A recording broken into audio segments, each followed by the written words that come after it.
माजी मंत्री हर्षवर्धन पाटील यांनी आज राष्ट्रवादी काँग्रेस पक्षात प्रवेश केलेला आहे। आपल्या सोबत उत्तम जानकर सर आहेत। सर काय सांगाल, ज्या ठिकाणी लोकसभेच्या वेळेस उपमुख्यमंत्री देवेंद्र फडणवीस यांनी हर्षवर्धन पाटलांना पालकत्व स्वीकारलं होतं आणि विधानसभेची उमेदवारी देणार होते, त्याच मैदानावरती आज पवार साहेबांच्या उपस्थितीत हर्षवर्धन पाटील यांचा प्रवेश झालेला आहे। कसं पाहताय दोन्ही बाबीकडे?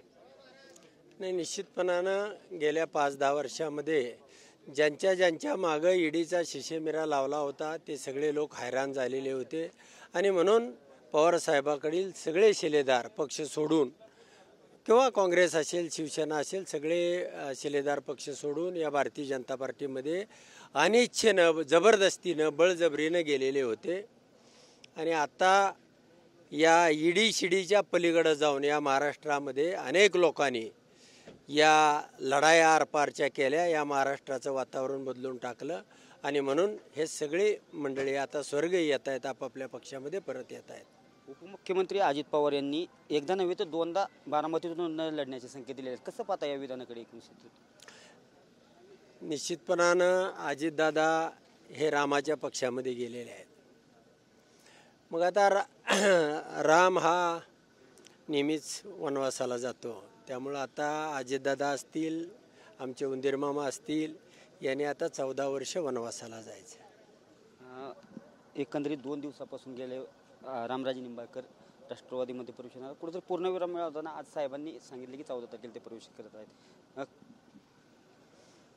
नाही, रामराजे असतील, असे अनेक ज्यांना या महाराष्ट्रामध्ये लोकमतामध्ये किंमत आहे, लोकनेते आहेत, हे सगळे 1 नंबरचे लोक आज पवारसाहेबाच्या दारामध्ये रांग लावून उभा आहेत। पवारसाहेबांचा चॉईस आहे की कोणता माणूस जनतेशी लायबल आहे, कोणता माणूस उद्या महाराष्ट्राच्या विकासाच्या जडणघडणीमध्ये तो कामाचा आहे, कोण माणूस निश्चितपणानं आपल्या उपयोगाचा आहे, आणि अशाच माणसाला साहेब प्रवेश देतात। देवेंद्र फडणवीस सोडून एकही माणूस आज रात्रीचा असेल, दिवसा असेल, लपून असेल, छपून असेल, प्रत्येक माणूस पवार साहेबाच्या पाठीमागं आज पक्षात प्रवेश करण्याकरता धडपडतोय। महायुतीतील नेत्यांकडून कुठेतरी सांगितलं जातं की मोठ्या प्रमाणात आम्ही योजना आणलेल्या आहेत, मोठ्या प्रमाणात आमच्या मागं जनता उभी राहणार आहे, येणाऱ्या काळात आमची सत्ता आहे, परंतु महाविकास आघाडीकडे कुठेतरी जास्तीत जास्त लोकांचा ओढ आहे, जास्तीत जास्त जे इच्छुक उमेदवार आहेत ते पवारसाहेब असतील किंवा उद्धव ठाकरे असतील, नाना पटोले असतील, यांच्या उपस्थित कुठेतरी राज्यात प्रवेश करताना दिसत आहे।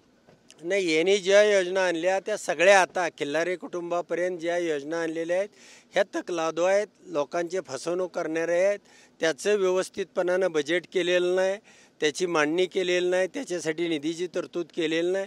त्यामुळं पुढं भविष्यामध्ये यापेक्षा महायुतीपेक्षाही लाडकी बहीण असेल, सगळ्या योजना असतील, अतिशय चांगल्या पद्धतीनं हे महाविकास आघाडीचं सरकार हे करणार आहे। आणि म्हणून हा लोंढा आहे, यांना माहिती आहे एकही माझी भगिनी त्या बाजूला राहत नाही, या सगळ्या भगिनी आहेत त्या उद्या आपल्या बाजूला येणार आहेत। त्यामुळं सगळ्या लोकांचं मत आहे की यातला एकही मताचा उपयोग या योजनेमुळं या जाणाऱ्या वनवासाला जाणाऱ्या सरकारला होणार नाही। माळशिरसमधून विधानसभेसाठी आपण इच्छुक आहात, एकंदरीत आता भारतीय जनता पार्टीचे रामप्रसाद पते हे, पण बाहेरून उमेदवार अशी वेळोवेळी टीका केली जाते, कशा पद्धतीने येणारी निवडणूक विधानसभेची असेल? नाही, गेली 33 वर्ष मी त्या तालुक्यामध्ये संघर्षाच्या माध्यमातून राजकारण करत आहे, समाजकारण करत आहे।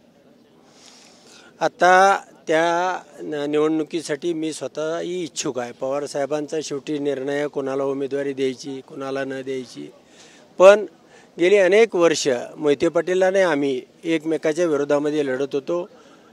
पवारसाहेबांच्या संकटाच्या काळामध्ये आम्हा दोघांचंही मनोमिलन झालं आणि धैर्यशील भैयांना त्या ठिकाणी आम्ही खासदार केलं। यापुढच्या काळामध्ये सुद्धा मोहिते पाटील कुटुंब आणि आमचीही सगळी सहकारी आम्ही एकत्रितपणानं विधानसभेलाही चांगल्या पद्धतीचं काम करू अशी अपेक्षा आहे। हे होते माळशिरसचे उत्तमराव जानकर। मोहिते पाटील यांच्या नेतृत्वाखाली आम्ही नक्कीच माळशिरस तालुक्यात एकत्रित चांगलं काम करू आणि उमेदवार निवडून आणण्यासाठी नक्कीच प्रयत्न करू असं उत्तम जानकर यांनी सांगितलेलं आहे। कॅमेरा पर्सन विकी चव्हाणसह मी दीपक कापरे, TV9 मराठी, इंदापूर।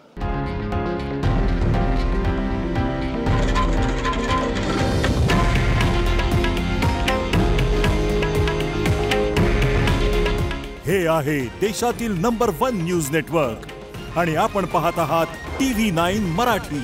काळजी तुमची, हित महाराष्ट्राचं।